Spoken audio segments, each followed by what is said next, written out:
Shalom علیکم، میں ہوں مختار میم شلو، اور ہم آپ کو نئے سال میں اپنی بائبل کلاس میں ادامہ ٹی وی کی طرف سے خوش آمدید کہتے ہیں۔ آج کی جو ہماری بائبل کلاس ہے یہ اس سلسلے میں ہے کہ ہم نیا سال کیوں مناتے ہیں، اور نیا سال ہے کیا، اور ہم جنوری میں کیوں مناتے ہیں نیا سال۔ بہت برس پہلے جب میں کارسپونڈنٹ کلب بلٹن میں ایڈیٹر تھا تو دسمبر 2007 میں ہم نے اس سوال کا جواب چھاپا تھا۔ تو 2007 اور ابھی 2023 بہت برس ہو گئے ہیں، اور اگر کسی کے پاس یہ ہمارے بلٹن کی کاپی ہو تو وہ یاد کر سکتا ہے۔ بہرحال کچھ باتیں ہم وہ کریں گے، کچھ اور باتیں کریں گے۔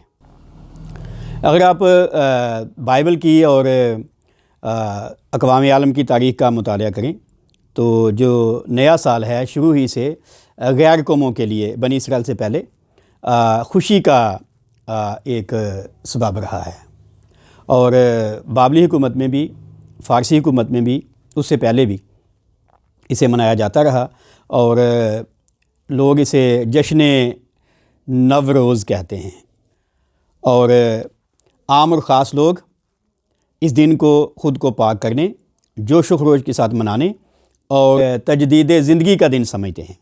کہا جاتا ہے کہ قریباً 2000 قبل مسیح میں پہل یہ میسوپوٹامیہ میں منایا گیا تھا، اور نئے چاند سے ہی اس کا آغاز ہوتا تھا، اور نئے چاند سے اس لیے آغاز ہوتا تھا کہ اس وقت یہ چاند دیوتا کی مناسبت سے منایا جاتا تھا، جسے ابراہم کے زمانے میں، اس سے پہلے بھی سین کہا جاتا ہے۔ اگر آپ نے ہماری دانیل کتاب پر ویڈیوز دیکھی ہیں تو آپ کو اس کے بارے میں کچھ معلومات مل سکتی ہیں۔ آپ کہہ سکتے ہیں کہ اس کے بعد کیا ہوا، میسوپوٹامیہ کے بعد دنیا کی جو پہلی باقاعدہ عالمی سلطنت تھی وہ تو مصر کی۔ اس کے بعد جو اگلی عالمی سلطنت آئی اسے ہم کہتے ہیں اسور۔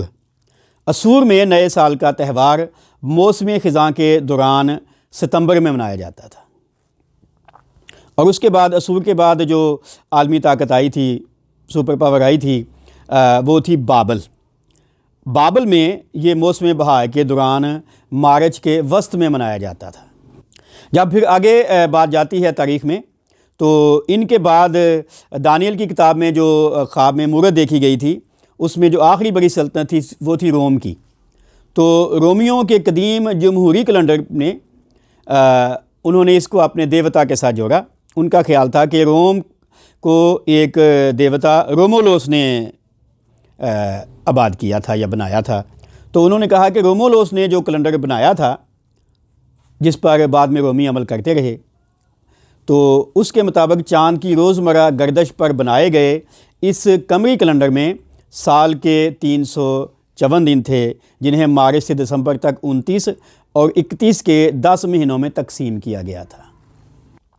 اور موسم کی تبدیلی کی وجہ سے چونکہ یہ کیلنڈر اجرام فلکی کی مرحلہ وار گردش اور نقل و حرکت سے میل نہیں کھاتا تھا، اس لیے یہ قمری کیلنڈر 365 دنوں کے عالمی اور شمسی کیلنڈر سے بہت پیچھے رہ گیا۔ یہ اس وقت کی بات ہے جب روم جو ہے ابھی سپر پاور نہیں بنا تھا۔ نتیجہ کے طور پر اس رومی کیلنڈر میں تبدیلی کرنا ضروری ہو گیا، اور بعد میں اسکندر کی جو حکومت تھی 4 حصوں میں بانٹ گئی، روم نے ٹیک اوور کیا۔ تو روم کی جب حکومت بنی تو ان کا پہلا باقاعدہ حکمران کون تھا پتہ ہے؟ روم کا پہلا باقاعدہ حکمران جولیس سیزر، کیسر جولیس، ٹھیک ہے جی۔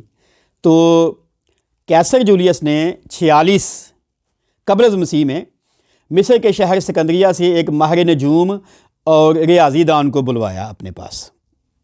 اس نجومی کو یہ کام سونپا گیا کہ وہ رومیوں کے 10 ماہ والے قدیم جمہوری کیلنڈر کو یونانیوں کے 12 مہینوں والے شمسی کیلنڈر کے برابر کر دے، ٹھیک ہے۔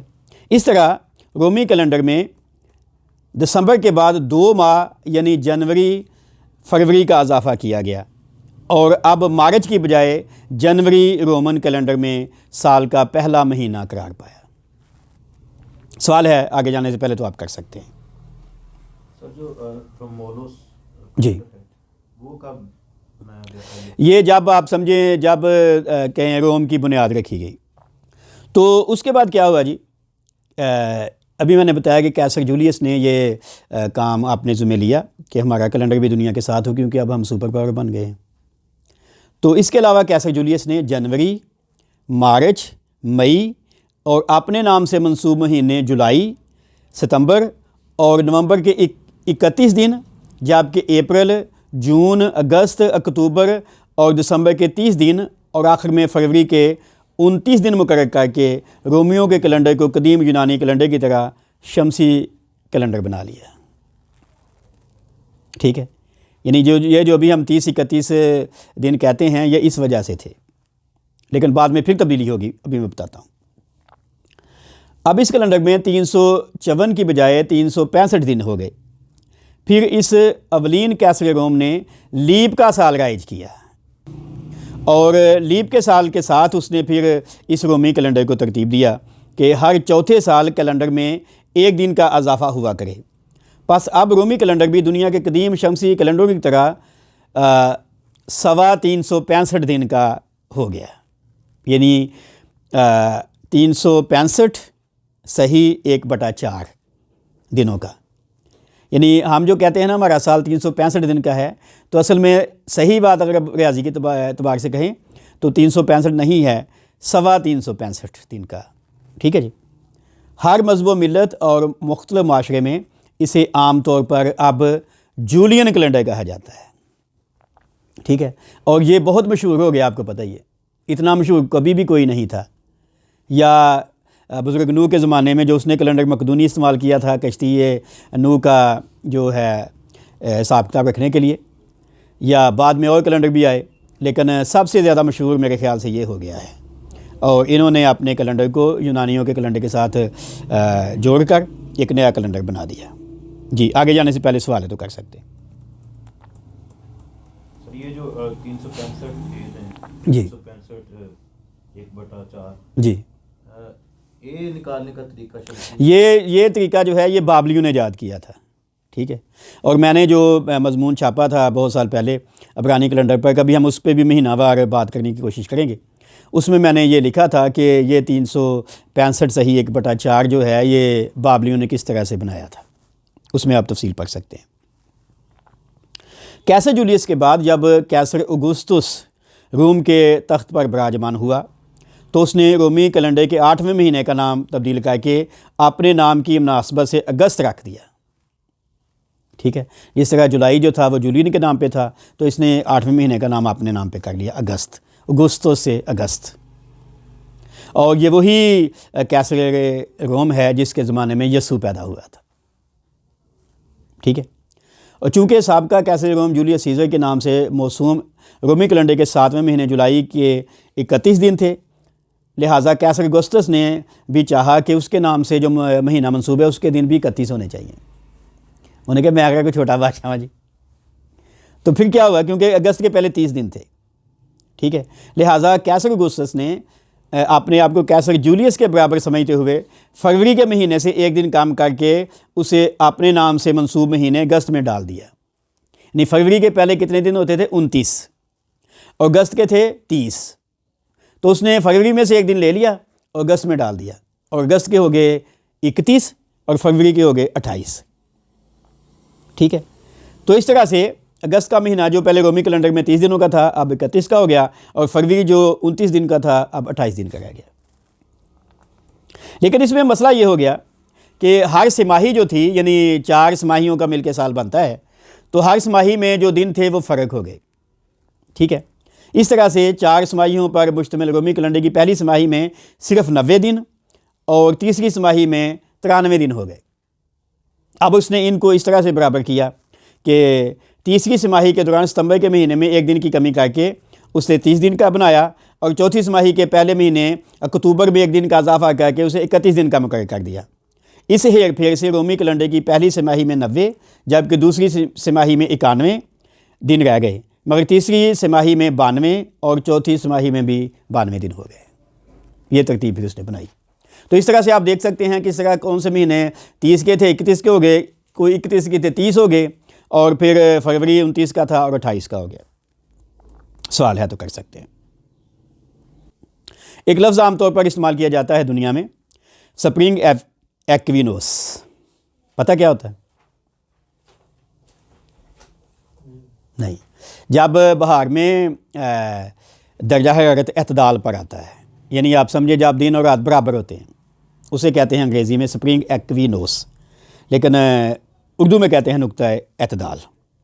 یہ بہت خاص یعنی پوائنٹ ہے کیلنڈر کو سمجھنے کے لیے، یا جو کچھ ہم تہوار مناتے ہیں، خاص طور پر ہمارا جو عید قیامت المسیح کا تہوار ہے، وہ اس کو اگر میں سمجھ ہو تو میں آسانی سے وہ ڈیٹ جو ہے اس کو فکس کر سکتے ہیں. خیر، تو تھوڑا سا میں پہلے اس کا ذکر کر دیتا ہوں، پھر ہم آگے چلتے ہیں کہ سپرنگ ایکوینوس کو کہتے ہیں شمسی اعتدال. اس وقت کا جو ایک پل ہے جب سورج زمین کے خطہ استوا کو عبور کرتا ہے. اس کے مطابق سورج خطہ استوا کے شمال یا جنوبی کی بجائے براہ راست خطہ استوا کے اوپر ظاہر ہوتا ہے، اور ہر سال یہ 2 مرتبہ ہوتا ہے، ایک 20 مارچ کو اور دوسرا 23 سپٹمبر کو. تو یہ وقت تھا جب نقطہ اعتدال کی بات ہم کر رہے ہیں. تو سب سے پہلے مسیحی شہنشاہ قسطنطین اعظم نے 325 بعد مسیح میں جو نقایہ کے مقام پر ایک کلیسائی مجلس عامہ کا انعقاد کیا تھا، اس میں دنیا بھر کے مسیحی بشپ صاحبان اور قائدین آئے تھے. تو اس نے 21 مارچ کے حساب سے اس کو ترتیب دیا تھا، لیکن بعد میں یہ بات میں پہلے کر رہا ہوں، پھر میں اس کی وضاحت کروں گا. 16ویں صدی مسیحی میں اس کا ظہور 11 منٹ 15 سیکنڈ کے مسلسل فرق سے 11 مارچ کو ہوا، یعنی 21 اور 11. تو کتنا فرق ہو گیا؟ 10 دن کا فرق. تو پھر نیا ایک معاملہ آیا، اور میں پہلے کہہ دوں کہ آج کل اتنا مشہور تو نہیں ہے، ہم اب بھی اس کو جولین کیلنڈر کہتے ہیں، لیکن یہ ابھی تبدیلی ہونے لگی ہے. اس کی وجہ سے اس کو جولین کیلنڈر نہیں بلکہ گریگوری کیلنڈر کہا جاتا ہے. پوپ صاحب نے یہ کام کیا تھا. پس چونکہ یہ کیلنڈر اجرام فلکی کے نقل و حرکت کے مطابق نہ تھا، یعنی جو میں نے ابھی فرق بتایا 11 اور 21 مارچ کا، لہٰذا اس زمانے کے نجومیوں اور حسابدانوں نے، یعنی جو پوپ صاحب کے زمانے کے تھے 16ویں صدی مسیحی کے، انہوں نے اس مسئلے پر سنجیدگی سے غور کیا. اس وقت کے پوپ گریگوری نے اپنے درباری دانشوروں سے مشورہ کیا، اور ان کے مشورے سے وہ اس کیلنڈر میں تبدیلی کرنے پر راضی ہو گیا. یوں اس نے اکتوبر 1582 کے دوران جولین کیلنڈر میں 10 دن کا اضافہ کر دیا. یہ 4 اکتوبر کی جمعرات کا دن تھا، اور رسول کے مطابق اگلے دن جمعے کو 5 تاریخ ہونا تھی، مگر پوپ گریگوری نے اسے تبدیل کر کے 5 اکتوبر کی بجائے 15 اکتوبر لکھ دیا. اس طرز عمل سے اس نے نقطہ اعتدال یا لیل و نہار کو یا سپرنگ ایکوینوس کو 21 مارچ یعنی رات دن کی برابری کے وقت پر بحال رکھا. پوپ گریگوری نے جولین کیلنڈر کے ہر سال میں ایک دن کا اضافہ کرنے کی بجائے، جیسے میں نے بھی بتایا لیپ کے سال کی بات آتی تھی، تو اس نے یہ اصول نیا وضع کر دیا کہ فروری کے مہینے کے دوران صرف انہی برسوں میں 29 دن ہوں جو 400 پر برابر تقسیم ہو کر باقی برسوں میں 4 سے منقسم ہو جاتے ہوں. لہٰذا عرف عام میں اب ہمارے موجودہ جولین کیلنڈر کو گریگوری کیلنڈر کہا جاتا ہے. سوال پلیز. ابھی ہم یہ بات کریں گے کہ ہم 1 جنوری کو نیا سال کیوں مناتے ہیں. آگے چلتے ہیں. مصریوں، فونیکیوں اور فارسیوں کے ہاں نیا سال 21 ستمبر سے شروع ہوتا ہے. لکھنا چاہیں تو لکھ سکتے ہیں. لیکن عبرانیوں کے سرکاری کیلنڈر کے مطابق نئے سال کا آغاز تشری یا ایتانیم کے مہینے کی پہلی تاریخ سے ہوتا ہے، جو ستمبر اور اکتوبر کے درمیان میں آتا ہے. ابھی ہم یونانیوں کی بات سے شروع کر کے رومیوں کی طرف آتے ہیں. 5ویں صدی قبل مسیح تک یونانیوں میں سال نو کا تہوار موسم سرما میں نقطہ انقلاب کے وقت 21 دسمبر کو منایا جاتا تھا، مگر 153 قبل مسیح کے بعد نئے سال کی تاریخ 1 جنوری میں تبدیل کر دی گئی. تو آپ کہیں کہ رومیوں نے جو کیلنڈر اڈاپٹ کیا تھا یونانیوں نے 153 قبل مسیح میں نیا سال جو ہے وہ 1 جنوری کو منانا شروع کیا تھا. یاد رہے گا. اس کے بعد کیا ہوا؟ بعد میں جب کیسر جولیس نے یونانیوں کے شمسی کیلنڈر کو اپنا کر رومی کیلنڈر کو اس کے مطابق ڈھال لیا، تو رومیوں کے جمہوری کیلنڈر کی مناسبت سے نئے سال کا تہوار جو رومی دنیا میں پہلے مارچ کے مہینے منایا جاتا تھا، اب جولین کیلنڈر کے پیش نظر 1 جنوری کو منایا جانے لگا. اس سے پہلے ہی یعنی میں نے بتایا 46 میں اس نے کیلنڈر رائج کیا تھا، تو تب سے ہی آپ کہہ سکتے، ٹھیک ہے۔ تو 5 قبل مسیح کی جب ہم بات کرتے ہیں، آپ نے بات کی یسوع مسیح اس سال میں پیدا ہوا تھا، تو ڈیفینیٹلی اس وقت بھی جو نیا سال تھا اسی 1 جنوری کو منایا جاتا تھا۔ آگے جب ہم چلتے ہیں تو قرون وسطیٰ کے ابتدائی زمانے میں یورپ کے اکثر مسیحی 25 مارچ کو، جبکہ اینگلو سیکسن لوگ 25 دسمبر کے روز نیا سال منایا کرتے تھے۔ عجیب گال آ گئی نا، 25 دسمبر کو نیا سال مناتے تھے، کرسمس نہیں مناتے تھے شروع میں، قرون وسطیٰ کے زمانے میں۔ انگلینڈ کا ایک شخص تھا، بادشاہ، اسے کہتے ہیں فاتح عالم ولیم۔ اس نے اپنے دور حکومت میں حکم نامہ جاری کیا کہ نئے سال کو 1 جنوری سے شروع کیا جائے۔ تو آپ کہیں کہ ابتدائی مسیحی کلیسیا کے بعد یہ پہلا باقاعدہ ہے بادشاہ جس نے یہ کہا کہ 1 جنوری کو نیا سال منایا جائے، ٹھیک ہے۔ اور یہ زمانہ ہے، ابھی میں نے بتایا، قرون وسطیٰ کا زمانہ ہے۔ لیکن اس کے بعد کیا ہوا؟ انگلینڈ نے مسیحی دنیا کے دستور کے مطابق 25 مارچ کو نئے سال کے پہلے دن کے طور پر بحال کر دیا۔ یہ بادشاہ جب آیا اس نے کہا جی 1 جنوری کو منائیں، پر بعد میں انہوں نے دوبارہ انگلینڈ والوں نے واپس 25 مارچ پر یہ بحال کر دیا۔ اس کے بعد یہ بھی میں نے جو واقعہ بتایا آپ کو، 16ویں صدی مسیحی کے دوران 1582 مسیحی میں جب گریگوری کیلنڈر منظر عام پہ آیا تو ایک بار پھر 1 جنوری کو نیا سال منانے کا رواج شروع ہو گیا۔ یعنی 1582 سے اب تک یہ ہے، لیکن کیسے ہے یہ میں آگے بتاتا ہوں، اس سے پہلے آپ سوال کر سکتے ہیں۔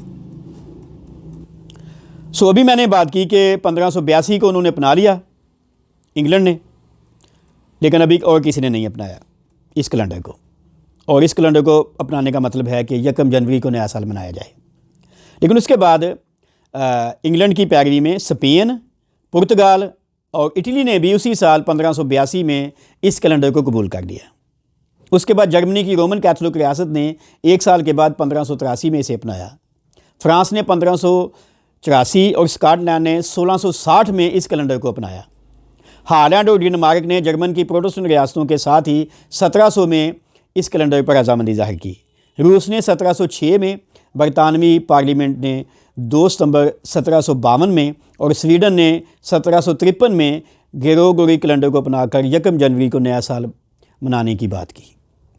1917 کے دوران روس میں انقلاب آ گیا۔ اس کے بعد سوویت یونین نے حکمرانی شروع کی۔ اس حکومت نے لوگوں کے دلوں سے مذہب اور مسیحی ایمان کو مٹانے کی ٹھان لی، اور سوویت حاکموں نے کرسمس اور نئے سال کے تہواروں کو منانے پر پابندی عائد کر دی۔ لیکن پھر 1935 میں سوویت حکومت نے عوام کو کرسمس کے رسم و رواج منانے کی اس قدر اجازت دی کہ کرسمس کو بڑے دن پر نہیں بلکہ نئے سال کے روز منایا جائے۔ تو شاید آرمینین کلیسیا اسی وجہ سے 25 دسمبر کو نہیں جنوری میں بڑا دن مناتی ہے۔ میری خواہش ہے کہ اس پر بھی ہم ایک ویڈیو بنائیں کہ جنوری میں لوگ کیوں کرسمس مناتے ہیں۔ موقع ملا تو ہم ضرور ایسا کریں گے۔ تو انہوں نے انہیں اجازت دی کہ آپ منا سکتے ہیں، لیکن جس روز آپ نے کرسمس منانا ہے اس دن آپ نیا سال منائیں۔ بس لوگ کرسمس کی بجائے نئے سال پر ایک دوسرے کو مبارک کہنے اور تحائف دینے لگے۔ سوال ہے تو کر سکتے ہیں۔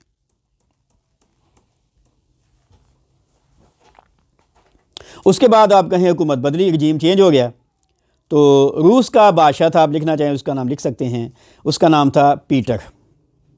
روس کے شہنشاہ پیٹر نے پھر آخر میں حکم نامہ جاری کیا کہ 1 جنوری کو ملک کے تمام گرجا گھروں میں نئے سال کی خاص تقریب منائی جائے، اور لوگ اس دن اپنے دروازوں کو سدا بہار درختوں کی ٹہنیوں سے سجائیں، وہ ایک دوسرے کو اونچی آواز میں کہیں کہ نیا سال مبارک ہو۔ اگرچہ اقوام عالم میں مختلف کیلنڈر رائج ہیں، تاہم دنیا بھر میں جولین یا گریگوری کیلنڈر کو استعمال کرنے والے لوگ آج بھی 25 دسمبر کو کرسمس اور 1 جنوری کو نیا سال مناتے ہیں۔ جی، آخری بات کرنے سے پہلے سوال ہے تو کر سکتے ہیں۔ یہ کچھ تاریخی باتیں تھیں جو میں نے آپ کے سامنے رکھنے کی کوشش کی ہے، تو سوال ہے تو کر سکتے ہیں۔ چلے سوال نہیں تو آخری بات کرتے ہیں۔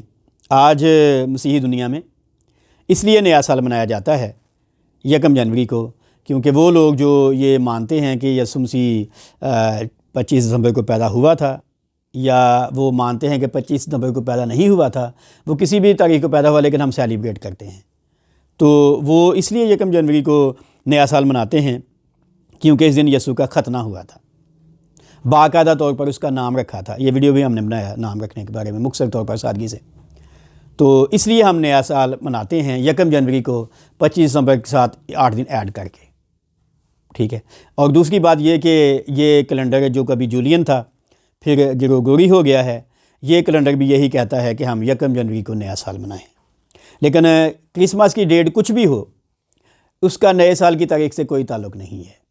نیا سال چونکہ شروع ہی 1 جنوری سے ہوتا ہے، اس لیے خدا کی شکر گزاری کے طور پر دنیا بھر میں لوگ اس دن کو سال کا پہلا دن یا نیا سال مناتے ہیں۔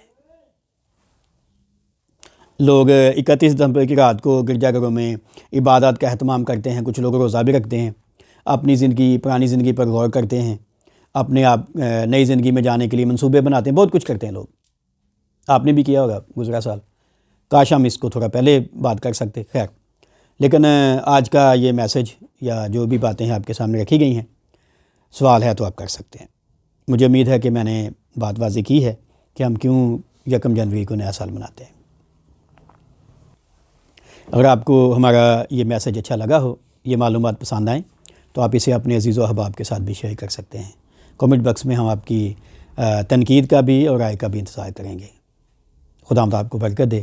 آپ کی توجہ کا بہت شکریہ۔